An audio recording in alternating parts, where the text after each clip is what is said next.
जामखेड तालुक्यात सातत्याने पाऊस पडत असून या पावसाचे पाणी शेतांमध्ये साठून राहत आहे। त्यामुळे खरीपाची पिके सडून शेतकऱ्यांचे मोठ्या प्रमाणात नुकसान झालेले आहे।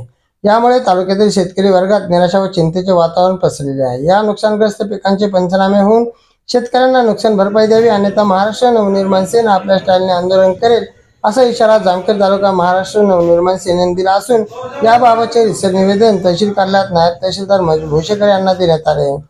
यावेळी मनसे तालुका अध्यक्ष प्रदीप टापरे, युवक नेते आवा सरनोबत, शेतकरी सेनेचे तालुका अध्यक्ष भाऊसाहेब आमटे, लक्ष्मणराव कानडे, तालुका उपाध्यक्ष सनी सदापुरे, शहर अध्यक्ष बालाजी भोसले, शहर उपाध्यक्ष अनिल पाटील, राहुल जगताप, राजू राऊत, मंगेश कदम, बालू साठे आदी कार्यकर्ते उपस्थित होते।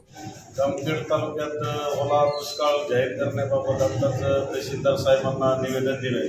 सध्या खरीपाचे पीक आधी पावसामुळं प्रत्येक शेतामध्ये पाणी साचून पिकं सडू लागलेली आहे।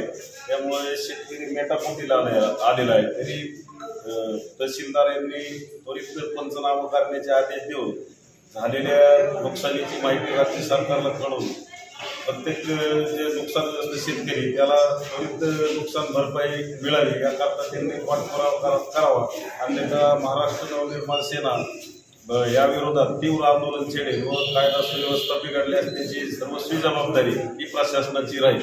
आज या ठिकाणी तहसीलदार साहेबांना निवेदन देण्यात आलं की सरासरीपेक्षा जास्त पाऊस पडल्यामुळं शेतीतील जी पिकं आहेत त्यांचे सडून नासधूस झाले आहेत। तरी तहसीलदार साहेबांनी पंचनामे करून ओला दुष्काळ जाहीर करावा यासाठी आम्ही महाराष्ट्र नवनिर्माण सेना या वतीने एक निवेदन दिलं आहे। जामखेड तालुक्यातील ओला दुष्काळ जाहीर करावा। जामखेड तालुक्यातील यंदाच्या पावसाळ्यात भरपूर पाऊस झाल्यामुळे खरीप पिकांचे मोठ्या प्रमाणात नुकसान झाले। जामखेड तालुक्यातील ओला दुष्काळ जाहीर करण्याबाबत आता निवेदन प्राप्त झालेले महाराष्ट्र नवनिर्माण सेना आणि सर्व पदाधिकाऱ्यांमार्फत।